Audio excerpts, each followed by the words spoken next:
السلام عليكم. أعوذ بالله من الشيطان الرجيم. بسم الله الرحمن الرحيم.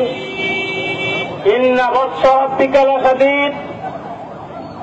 বাংলাদেশের রাজনৈতিক রাজধানী সুলতানের সিলেট শাহজালাল, সুলতানের সিলেট শাহজালাল রহমতুল্লাহ আলাইহির আধ্যাত্মিক রাজধানী সিলেট থেকে আল্লামা সুলতানের সাহেব রহমতুল্লাহ আলাইহির অনুসারীরা